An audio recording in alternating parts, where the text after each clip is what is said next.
Thanks for joining us from the Ohio AgNet, voice you know with the news you trust studio, sponsored by Grain Equipment Company, where innovation meets execution. I'm Dale Minio, powered by Soy Biodiesel, heading over to the Axis County Fair Tour at Richwood Independent Fair today. Tomorrow, I'll be at the Hancock County Fair, thanks to Nutrient Ag Solutions and Hancock County Farm Bureau. Stop out and see us at the fairs.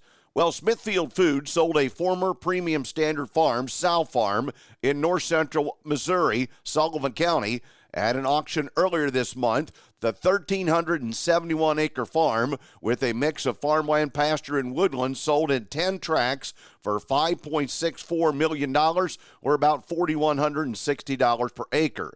Missouri cropland values average $4,910 per acre, and pasture values at $2,650 per acre in 2024, according to USDA's Land Values 2024 summary. Interest was extremely strong, said Jeff Prost, a land specialist at Whitetail Properties Real Estate, who oversaw the listing. There were 22 online bidders and more in person that he could recall. In the end, the buyers, a husband and wife, a partnership, a collection of Amish buyers, were all in attendance. While the property on its own is interesting, with 653 tillable acres, 27-acre lake, timber draws, pastures, and ponds, it has an interest in the past and an uncommon seller. At its peak, Premium Standard Farms was the second largest pork producer in the country. Smithfield Foods acquired Premium Standard Farms in early 2007, settled the lawsuit, fixed the labor and environmental problems, and operated as Smithfield Hog Production Division under the Murphy Brown of Missouri legal entity.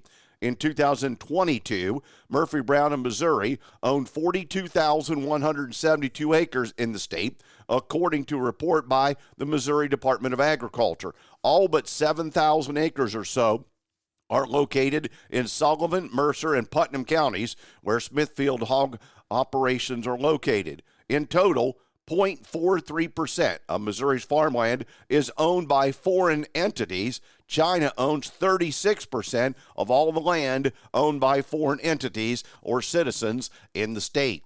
Today's weather brought to you by Seed Consultants. Simply better performance online at seedconsultants.com. Here's the forecast. More heat, more humidity into Ohio. I'm Chief Meteorologist Ryan Martin. Let's take a look at your forecast update. I think the worst of the heat might have been yesterday ever so slightly, but we're still looking at elevated temperatures and humidity values that are way high for the balance of today, tomorrow, and even into Friday.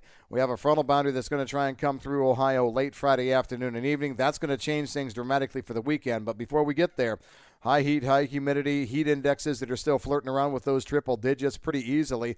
The only reason I think we're a little bit cooler today than yesterday, and when I say a little bit, I'm talking a degree or two, is due to the fact that I think we see more thunderstorm activity around here today. We're definitely trying to start the day with a little bit more in spots, but I think we're going to be continuing to see that off and on through this afternoon, through tomorrow, and then the frontal boundary gets close on Friday. Still, from now through Friday evening, I think we can look at anywhere from a quarter to an inch, maybe an inch and a quarter in spots. That's going to come down to where thunderstorms really want to fire off here in Ohio.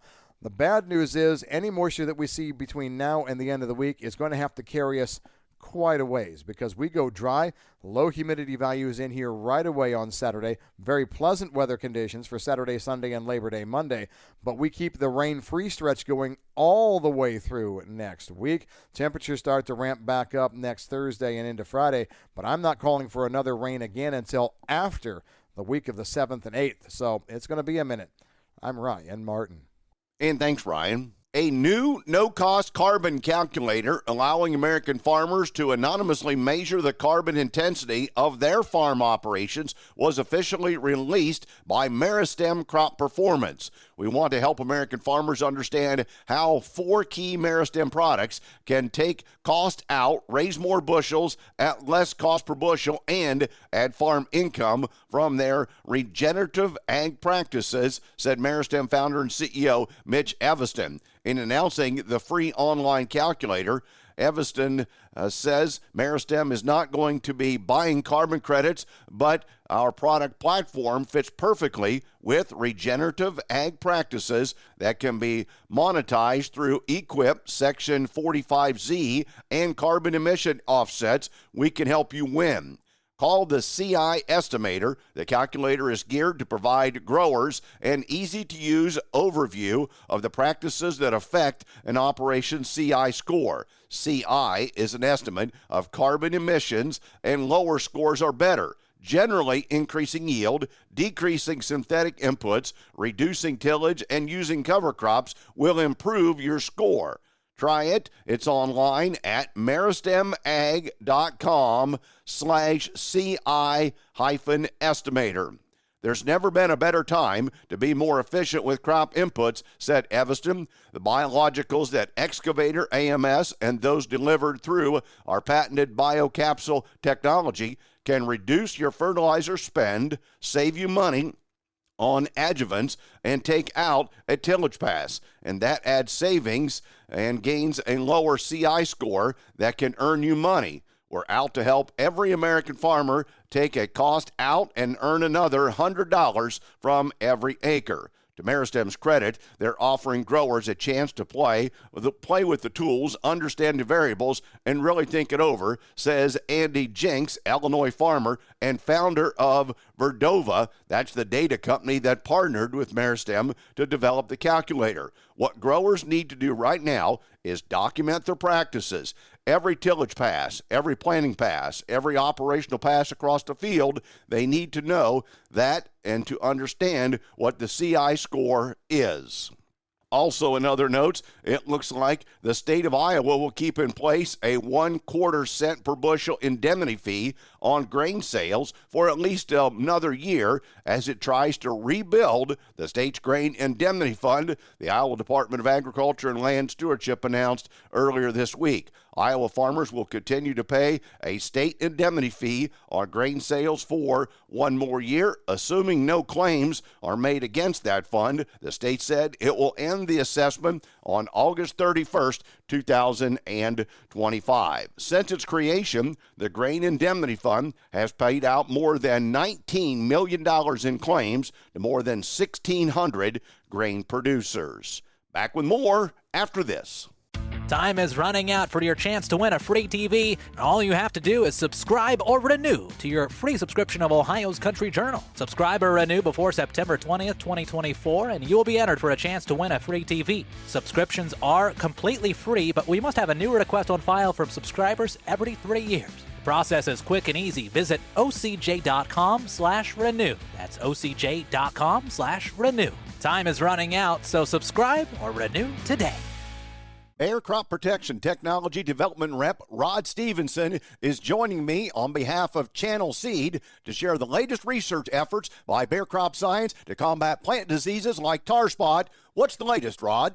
Bayer's research teams are working to better meet the agronomic needs of our customers. We are proud that our R&D pipeline investments leads the seed and crop protection industry by a 2-to-1 margin. The focus is breeding new products with enhanced genetic tolerance and developing innovative new crop protection products. What progress are researchers making? Our breeders are identifying new genetic combinations with tolerance to tar spot and other diseases by using precision breeding strategies.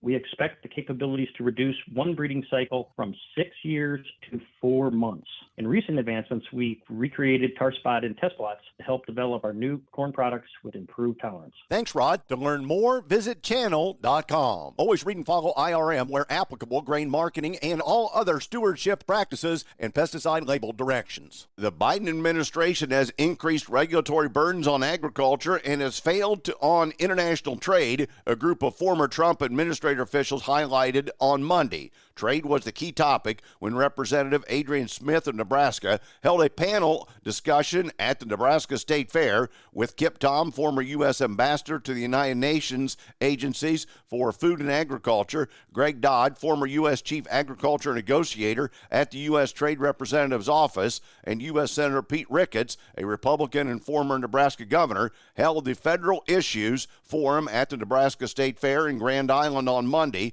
The event offered Republicans a chance to criticize President Joe Biden's challenge regulatory policies before a friendly audience of farmers, countering some of the messaging from Democrats coming out of their national convention last week. Trade was a major focus as Ricketts pointed to the potential of a record $32 billion agricultural trade deficit this year. Republicans and farm organizations have criticized the lack of trade agreements being negotiated by the Biden's team. The Biden administration is not going out there finding those trade opportunities, Ricketts said. There was no talk about Republican presidential nominee, former President Donald Trump's plan to add more tariffs on imported goods. Representative Adrian Smith of Nebraska briefly addressed tariffs, saying, "I'll just say I'm not a huge fan of tariffs, but they have to be a tool in the toolbox." Time now for the Louis Dreyfus Grain Analysis, brought to you by the Ohio Soybean Council and your soybean checkoff. Here's Ryan Martin.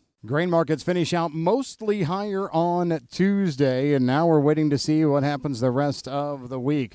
Finishing out the day anywhere from 4 to 6 cents higher in corn, 5 to 7 higher, almost 8 in beans, and wheat put in some double-digit gains in Chicago, a little more muted gains in Minneapolis and Kansas City.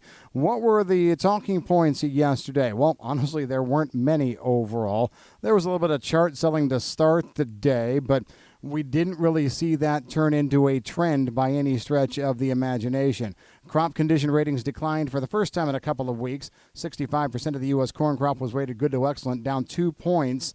On the soybeans, we were at 67%, good to excellent, down 1 point. Those were the numbers that came out on Monday. They were traded yesterday.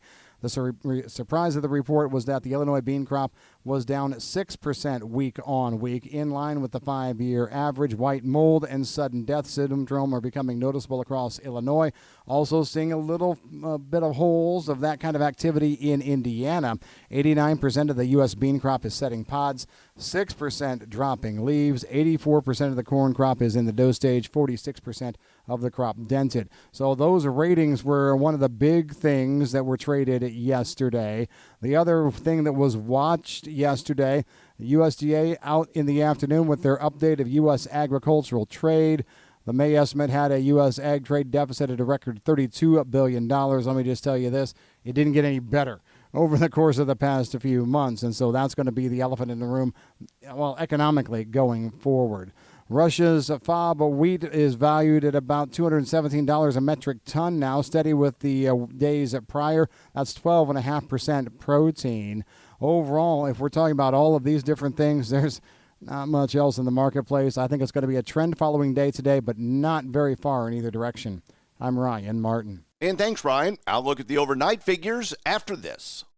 Time is running out to earn more for your acres. The Soil and Water Outcomes Fund pays farmers to begin or expand on-farm conservation, like reduced tillage and cover crops. Last year, they paid farmers an average of $33 per acre. They offer 1-year contracts, and 50% is paid prior to verification. Get paid to reduce erosion, improve your soil health, and more. Hurry to their website to request a payment estimate, theoutcomesfund.com. That's theoutcomesfund.com.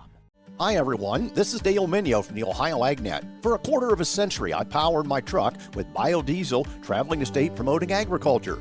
Biodiesel is a reliable, high-performance fuel that works in any diesel engine without modification.